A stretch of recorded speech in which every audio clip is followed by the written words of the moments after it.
una tipología de las teorías sobre la propiedad intelectual, justificaciones y críticas. En este video vamos a comenzar con una breve descripción teórica de 4 argumentos básicos que justifican la existencia de la propiedad intelectual. Estos argumentos están analizados más detenidamente en los textos que ustedes tienen disponibles y de hecho se trata de un conjunto de teorías bien conocidas, bastante consensuadas dentro de los especialistas en la filosofía de la propiedad intelectual. En segundo lugar, voy a mostrarles algunos ejemplos jurídicos de cómo estas teorías existen en las legislaciones, en los fallos judiciales. En tercer lugar, vamos a pasar a dos ejercicios ficticios, pero me parece que son muy útiles para llevar a la práctica más cotidiana aún estas teorías. Para esos ejercicios vamos a hacer una especie de interactividad, digamos, o no sé si se llama así, pero en el primer caso voy a detener el video para que ustedes completen un formulario, un cuadro. En el segundo les voy a pedir que vean a su vez otro video, un video de una obra musical, y luego vuelvan a completar un segundo cuadro, un segundo formulario, y luego vamos a reflexionar sobre estos dos ejercicios ficticios. La segunda parte de la clase consiste ya no en las justificaciones de la propiedad intelectual, sino en las críticas a las teorías que explican, que legitiman la existencia de propiedad intelectual. Y eso implica, por un lado, críticas internas, es decir, críticas de un argumento que defiende la propiedad intelectual a otro argumento que defiende la propiedad intelectual. Es decir, no toda la gente que defiende la propiedad intelectual está de acuerdo con cuáles son los motivos por los que hay que hacerlo, y esto lo lleva a imaginar legislaciones, regulaciones muy diferentes. Entonces, quienes son partidarios de unas teorías critican fuertemente, agriamente, a quienes la justifican a la propiedad intelectual por motivos diversos. En segundo lugar, dentro de esta última parte, vamos a hablar de las críticas externas, de 5 argumentos, 5 tipos de críticas contra toda forma de propiedad intelectual, ¿no? de quienes se posicionan ya no defendiendo cierto tipo de argumento en favor de la propiedad intelectual, sino criticando toda posibilidad de algo parecido a la propiedad intelectual tal y como la conocemos. Bueno, este es el recorrido entonces que vamos a seguir. Empecemos por una presentación, en realidad por un resumen de los 4 argumentos básicos que justifican la propiedad intelectual. Insisto, los tienen más detallados en los textos, y algunos quizás les resulten conocidos porque se utilizan para argumentar no solo en favor de la propiedad intelectual, sino en alguna medida de la propiedad privada física también. Lo importante, lo primero importante, es distinguir entre 2 tipos de argumentos básicos. Por un lado, aquellos que se basan en los derechos individuales, en los derechos que tenemos los sujetos particulares desde nuestro nacimiento y a lo largo de toda nuestra vida. A esas teorías las vamos a englobar con la expresión teorías de los derechos individuales, y por el contrario tenemos otras teorías que lo que priorizan es el bienestar social, es decir, que para decidir si una institución jurídica ha o no de ser adoptada, priorizan las implicancias que tiene esta teoría en el bienestar de toda la sociedad. No solo en el derecho que tiene un individuo, que quizás incluso de esta teoría se puede creer que no existe tal cosa como los derechos individuales inalienables, imprescriptibles, sino que hay que hacer una especie de cuenta, de cálculo, de qué instituciones son las que maximizan el bienestar colectivo. Dentro de estos 2 grandes grupos hay a su vez una primera distinción. Las teorías de los derechos individuales son básicamente 2. No, básicamente no, en realidad es una cautela innecesaria. Son solo 2. la teoría del trabajo, que justifica la existencia de propiedad en general y propiedad intelectual en particular, en base al trabajo. Y por otro lado, la teoría de la personalidad, que justifica la propiedad intelectual en base a la objetivación de rasgos únicos del individuo en la obra o en el producto de la actividad inventiva. Las teorías del bienestar social, por el contrario, tienen dos énfasis. Por un lado, la utilidad económica, el cálculo de qué es lo mejor en términos de la producción económica de la sociedad. Y por otro lado, un énfasis más reciente, con menor incidencia, que es el de la variedad cultural, digamos, el de calcular qué ocurre con una regulación determinada en toda la sociedad, pero respecto de la circulación de cultura y ya no de la utilidad económica, ¿no? Bueno, pero vamos a volver en la próxima diapositiva sobre la definición de cada una de estas cuatro teorías. Lo que interesa ahora es contrastar las dos columnas, derechos individuales versus bienestar social.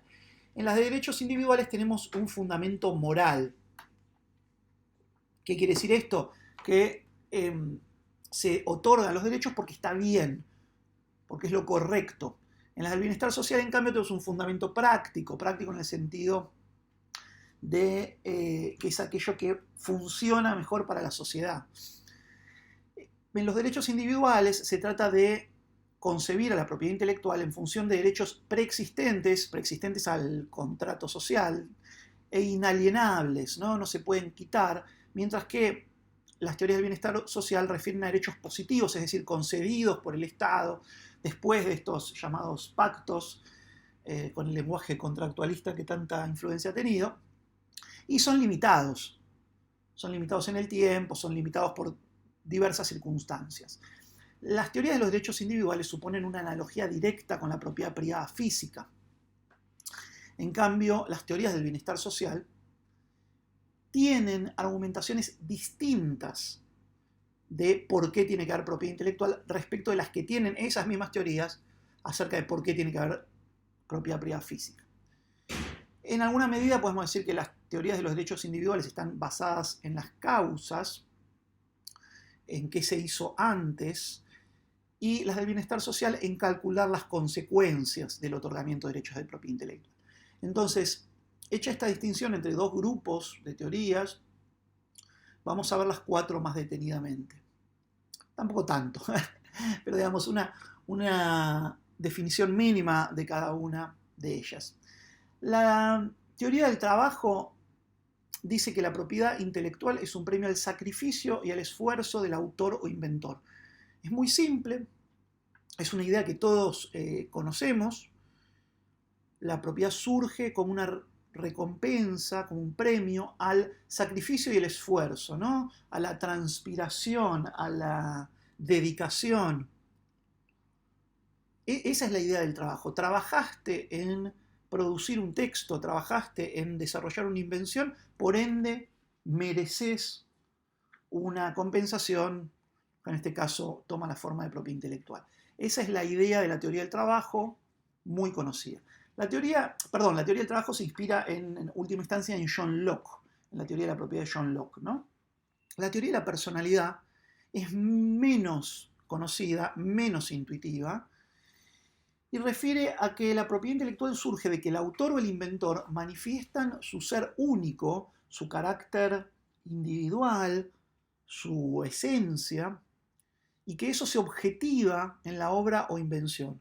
Hay algo único de cada persona que se expresa en esa obra o invención, y es ese carácter de la personalidad única aquello que debe custodiarse, debe premiarse con el otorgamiento de derechos individuales.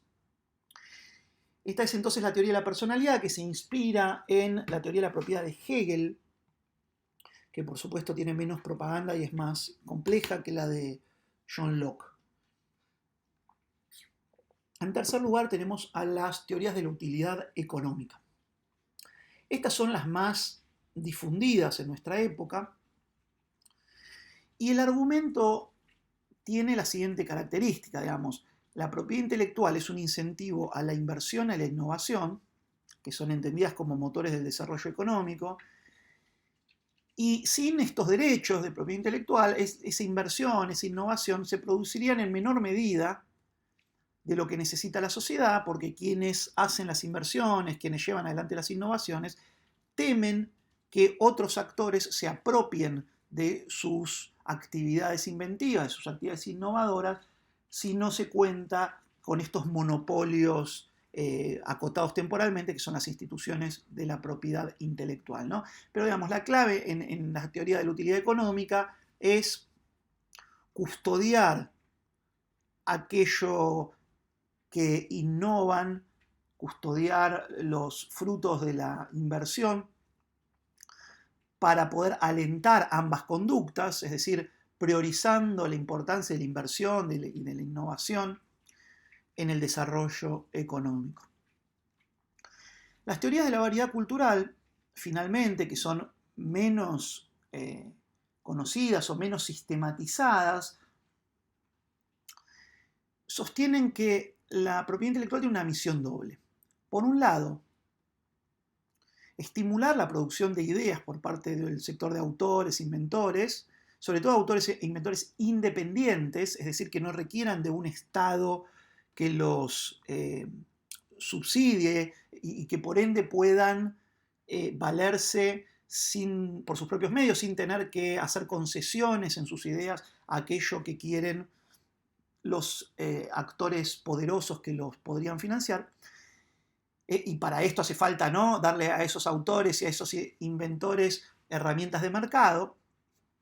Pero por otro lado, y este es el punto más importante para estas teorías de la variedad cultural, asegurarse de que esas ideas circulen con la fluidez necesaria en un orden democrático. Es decir, las teorías de la variedad cultural a veces se conocen como minimalistas, porque lo que buscan es que existan instituciones de la propiedad intelectual, pero que sean lo suficientemente acotadas como para que las ideas circulen en toda la sociedad, porque eso es lo que sostiene el funcionamiento de un orden democrático. Y ese es el valor que estas teorías tratan de priorizar. Un comentario más, perdón, sobre estas 4 teorías es que no todas se aplican del mismo modo a todos los derechos de propiedad intelectual, ¿no? O no se aplican con la misma facilidad. Es algo que no vamos a discutir aquí detenidamente, pero mientras que la teoría del trabajo y de la utilidad económica están bastante presentes en todos los derechos, la teoría de la personalidad y de la variedad cultural están más bien enfocada en la rama de los derechos de autor, del copyright, etc. Bueno, pasamos entonces ahora a ver algunos ejemplos, algunos argumentos en la práctica. Aquí aparece como ejercicio, pero no lo vamos a hacer como ejercicio. Está pensado esto para una maestría en propiedad intelectual y este curso está destinado a otro público, entonces vamos a hacerlo de manera más directa. Les voy a ir contando yo las relaciones entre los textos y las teorías. Esto que tienen aquí es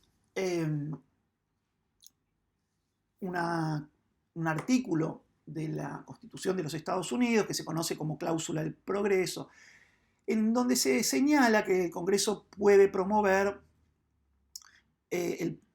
las ciencias y artes útiles, asegurando por tiempo limitado a autores e inventores los derechos exclusivos sobre sus escritos e invenciones respectivamente. Es decir, habilita la posibilidad de luego tener leyes de derechos de autor, de patentes, de propiedad intelectual.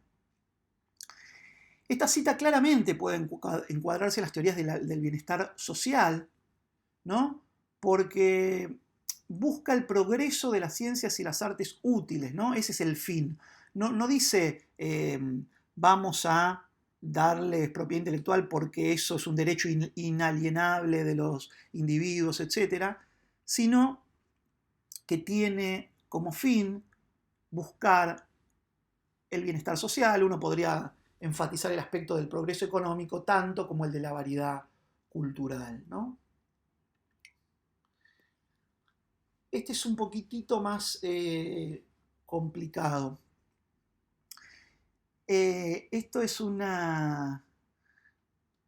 comentario de la Corte Suprema sobre una apelación de segunda instancia, donde se dice, estamos de acuerdo con la Corte de Apelaciones en que el copyright está orientado a incrementar y no a impedir la cosecha de conocimientos. Pero creemos que el segundo circuito, o sea, la instancia de apelación previa, atendió insuficientemente al esquema establecido en la Copyright Act para impulsar los trabajos originales que provean la semilla y la esencia de esta cosecha.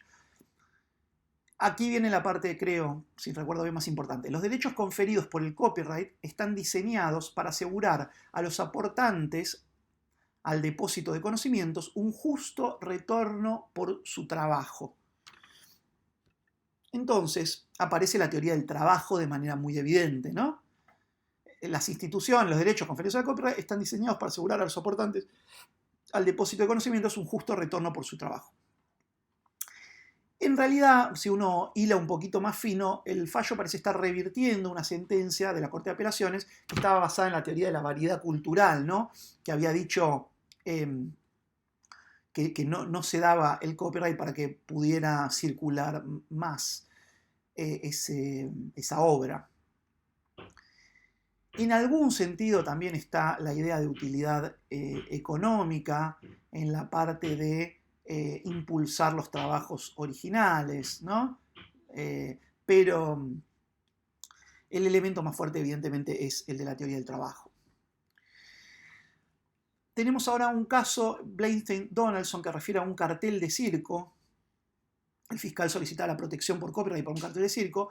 El abogado defensor exigía que se demostrara cierto nivel de logro artístico. El cartel de circo era muy, muy simple, ¿no? No tenía mucha novedad, mucha originalidad, mucha pretensión. La Corte otorgó el copyright a pesar de que tenía pretensiones limitadas la obra, y el juez Holmes, uno de los jueces de la Corte Suprema, escribió: un grado muy modesto de arte tiene en sí mismo algo irreductible, que es la individualidad de un hombre.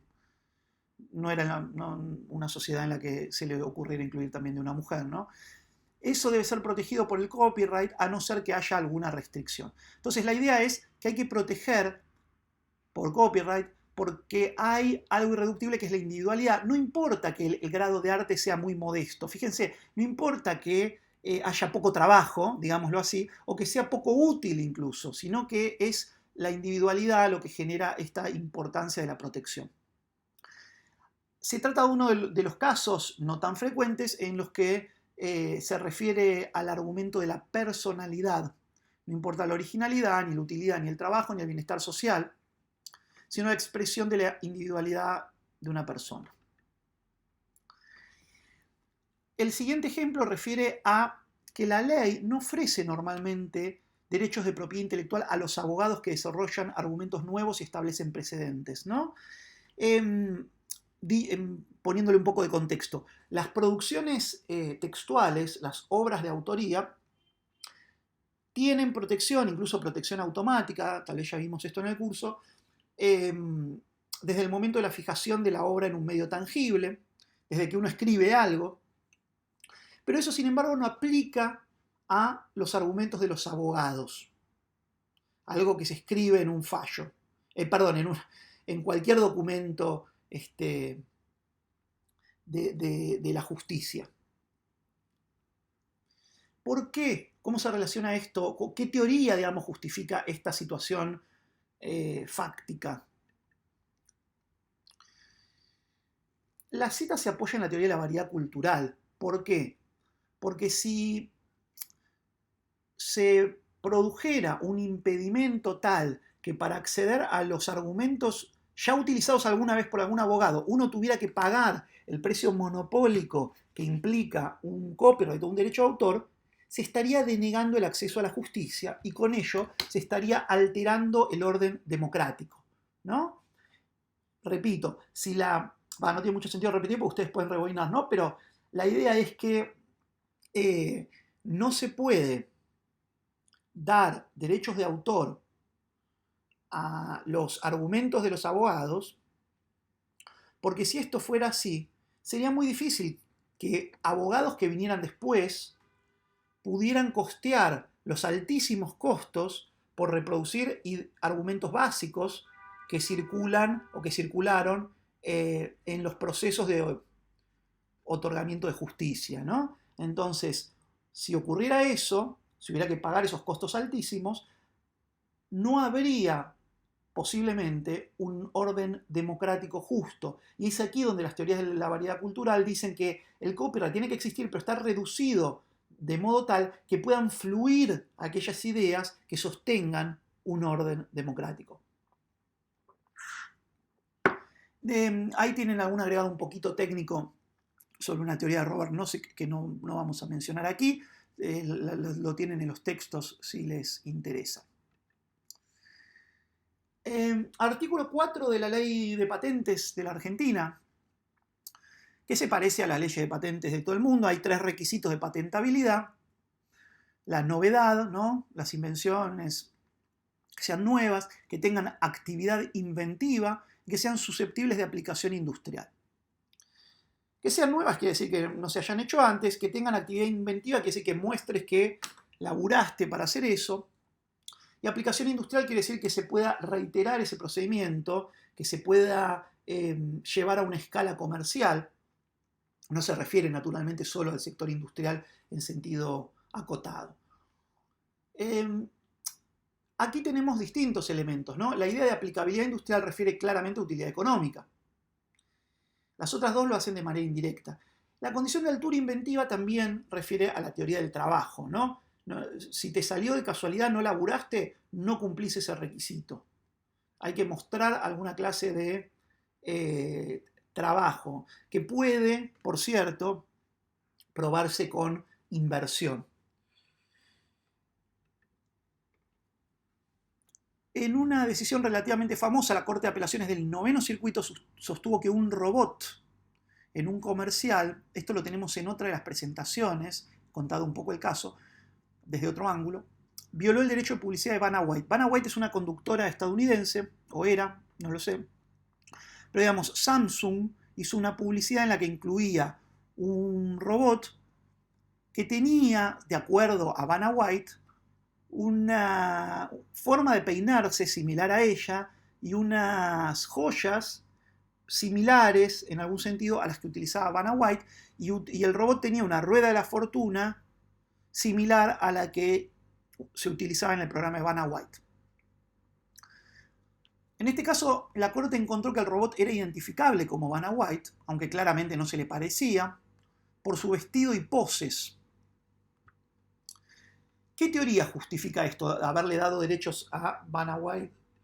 Bueno, es claramente la teoría de la personalidad, de manera directa, ¿no? Esta idea de que hay algo irreductible de una persona que por más que no esté regulado necesariamente en alguno de los derechos de propiedad intelectual que conocemos, como no entra dentro del derecho de autor porque no está fijado en un medio tangible, no hay una patente sobre formas de peinarse o poses y demás, y lo mismo con otros derechos de propiedad intelectual, sacando alguno que después de esto apareció en California, pero vamos a dejar eso de lado. La idea es proteger la personalidad de esa persona. También alude indirectamente y con más esfuerzo a la utilidad económica, ¿no? Porque hay una inversión que habría hecho White, tal vez con el trabajo, pensando en el esfuerzo involucrado en la ropa y la apariencia. Y decididamente es una decisión, no me salió muy bien, disculpen la cacofonía, pero se trata, digamos, de un comentario que va en contra de la teoría de la variedad cultural, ¿no? Porque se restringe la posibilidad de tener el discurso irónico, paródico, etcétera, que los autores de la variedad cultural consideran importante para el funcionamiento democrático. Octavo, se garantiza la protección de copyright a obras originales de autor fijadas en un medio tangible, pero no a ninguna idea corporizada en esos medios. Aquí tenemos un tema muy importante específicamente en derecho de autor. En derecho de autor se hace una distinción entre idea y expresión. Y se dice que no se protegen las ideas. No hay derecho de autor sobre ideas. No podés tener un derecho de autor sobre la idea del amor entre dos jóvenes de familias que se odian. podés tener derecho de autor sobre una expresión concreta de esas ideas en un libro que escribiste, o cada uno de los 800.000 libros que se escribieron y películas con esa idea, arrancando quizás con Romeo y Julieta o con otros posteriores, podría haber tenido derechos de autor. Pero lo que se protege no es la idea en derecho de autor, sino la expresión específica en una obra concreta, ¿no? Ahora, esta distinción entre idea y expresión en el derecho de autor, ¿con qué teorías se relaciona? Bueno, la distinción entre idea y expresión tiene como base a la teoría de la variedad cultural, ¿no? Porque si se concedieran derechos de autor sobre las ideas, evidentemente se limitaría muchísimo, se volvería muy costoso y por ende imposible la circulación de ideas en la sociedad, ¿no? Cualquier idea que uno tuviera, seguramente ya habría sido tenida por otros y consecuentemente no podríamos hacer usos transformativos, obras derivadas, digamos, no podríamos apropiarnos de esa idea para poder seguir construyendo conocimiento, y eso incluye a las ideas democráticas. Casi que cualquier pensamiento podría estar impedido porque vulneraría el derecho de autor de alguien que tuvo una idea más o menos similar antes, ¿no? Entonces es importante que lo que se protege es la expresión, y la expresión fijada en un medio tangible. No puede decir uno, no, yo ya pensé esa novela o esa idea, ¿no? Bueno, la distinción también puede justificarse un poquito desde otras teorías, desde la del trabajo, porque las ideas pueden no haber insumido esfuerzo, pero la expresión siempre implica cierto laburo, ¿no? Si una cosa es que se te ocurrió la idea de los dos jóvenes que se enamoran de familias enfrentadas, pero otra cosa es escribir las 200, 600, 1000 páginas de un libro. De la personalidad, las ideas pueden verse como originadas en la comunidad, pero la expresión refleja la personalidad individual, única, irrepetible del autor, la autora. Desde la teoría de la utilidad económica puede argumentarse que se hace más eficiente la labor de los autores al abaratar los insumos que utilizan, ¿no? Bueno, la siguiente es la idea de que es perfectamente aceptable por los principios de equidad y justicia naturales que todo autor sea asegurado en la recepción de los beneficios que surgen de la venta de sus trabajos, y que esa seguridad incentive a los hombres cultivados y de genio a publicar sus escritos, lo que honrará a su país y será un servicio a la humanidad.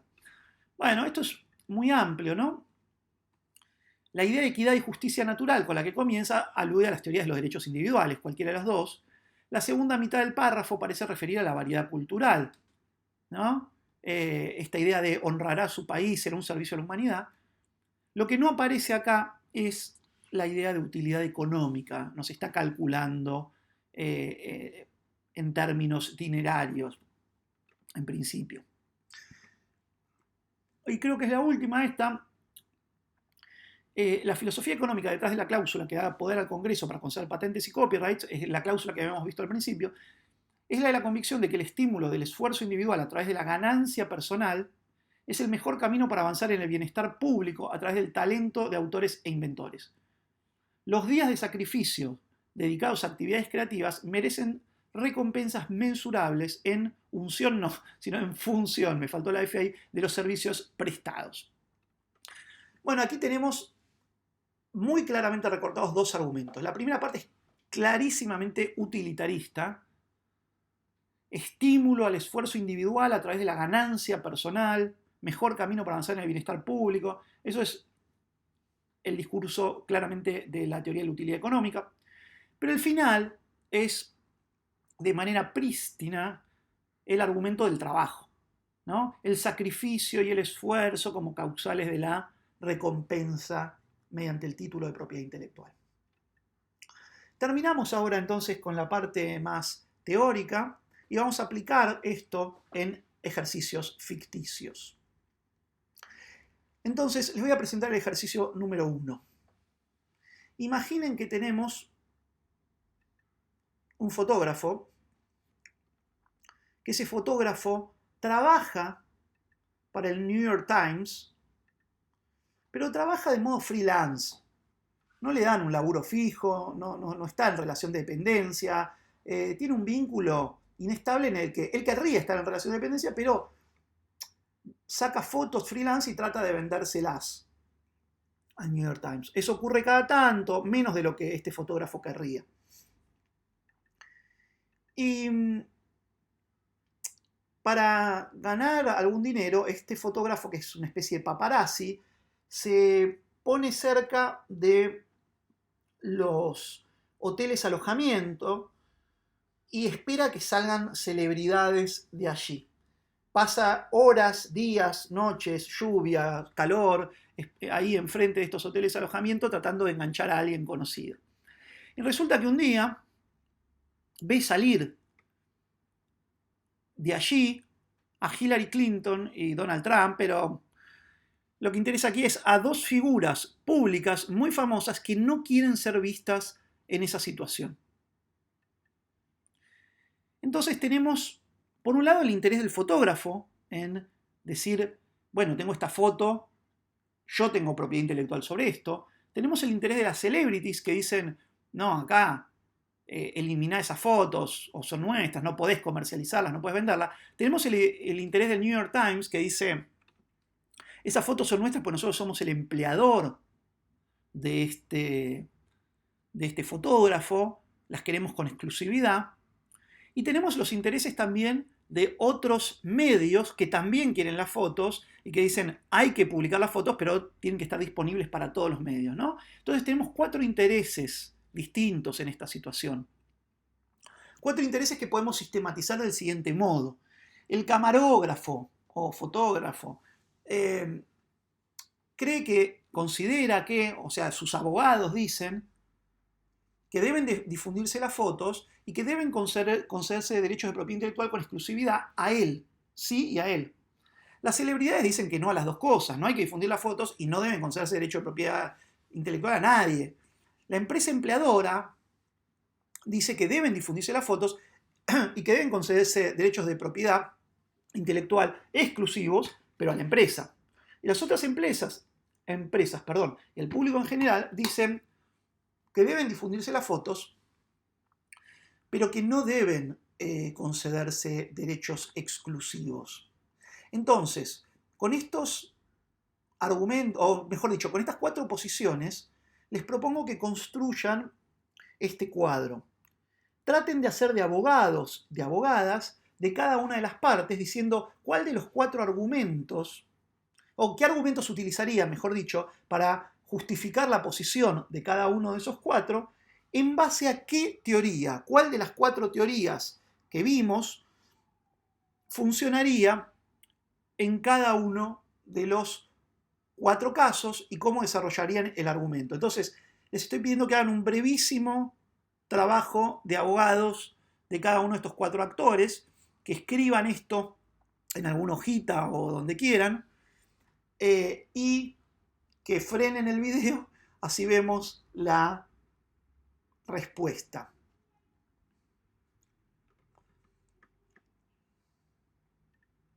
Bueno, suponiendo que ya lo hicieron, el ejercicio se resuelve de manera muy simple, este es muy fácil. El camarógrafo dice, su abogado, realizó un esfuerzo, utilizó sus recursos, estuvo ahí abajo del sol, de la lluvia, pasó un montón de tiempo, sufrió, usó sus recursos propios, su cámara, ¿no? Y por eso merece que se le concedan derechos de autor, basado claramente en la teoría del trabajo. Las estrellas, las celebrities, dicen que está en juego la personalidad de esas celebrities, es su imagen pública, y que el derecho de autor del camarógrafo colisiona con el derecho a la imagen que debe primar, dado que es anterior a cualquier trabajo y es inescindible de la individualidad humana. Esta es la teoría de la personalidad. Esta teoría de la personalidad, basada, como decíamos, en Hegel, es la que esgrimirían estas dos celebridades. Respecto de la empresa empleadora, Claramente diría que los derechos deben concederse al editor y de manera exclusiva para que haya compradores interesados y por ende se maximice la utilidad social, que se estimule la inversión de estas empresas. Esta empresa había invertido en que exista un medio y consecuentemente si obtiene más ganancias va a poder seguir invirtiendo para que crezcan esas empresas y se dé empleo, etc. Esa es inequívocamente la teoría de la utilidad económica. ¿Qué dicen las otras partes, los otros medios y sobre todo el público en general? Debe difundirse, pero permitiendo los usos transformativos, las obras derivadas, etc., para fomentar la diversidad cultural. Todo el mundo tiene que enterarse, porque esto puede influir en algunas elecciones, en alguna decisión política. Esa es claramente la teoría de la variedad cultural. Bueno, este es entonces el primer ejercicio muy simple. Y ahora vamos a ir a un segundo ejercicio, que es un poquitín más complejo y un poco más real. Más real no por la disputa de propiedad intelectual, que no hubo en el sentido en el que vamos a ver aquí, sino porque se basa en una obra musical real. Quizás conozcan, quizás no, la obra 4 minutos 33 segundos de John Cage. En 1951, Cage, un compositor de formación académica, visitó la cámara acústica de la Universidad de Harvard para tratar de obtener una perspectiva del silencio total. Cuando llegó ahí, se dio cuenta de que en esa cámara percibía dos sonidos, que era su sistema nervioso y los latidos del corazón, y la sangre corriendo por sus venas, y cambió su concepción del silencio. Llegó a la conclusión de que no había forma de experimentar el silencio mientras uno estuviera vivo, y que lo que se experimentaba siempre era alguna clase de ruido, alguna clase de sonido. Un año después compuso esta obra, una de las más conocidas, y la partitura de esta obra, 4 minutos 33, especifica que el intérprete no ejecutará ningún sonido en su instrumento durante los 4 minutos 33 segundos que dura la obra. Su objetivo era crear un silencio y a través de ese silencio escuchar el sonido que ya se encontraba en la sala de antemano o el que se iba a empezar a generar en la sala, ¿no? La incomodidad, las toses, los comentarios por lo bajo, etc. Todo eso constituía la obra. Es una obra que se propone devolver al público el protagonismo de aquello que pasa en el hecho artístico musical o el hecho artístico a secas, etc. Y otro dato relevante para nuestra reflexión es que para distribuir los silencios, porque las partituras pueden escribirse los silencios de muchas formas, no hay un único modo de llenar una partitura de silencios, se pueden escribir de distintos modos, silencio de redonda, de blanca, de negra, etc. Para ver cómo distribuir los silencios, Cage utilizó cartas del tarot.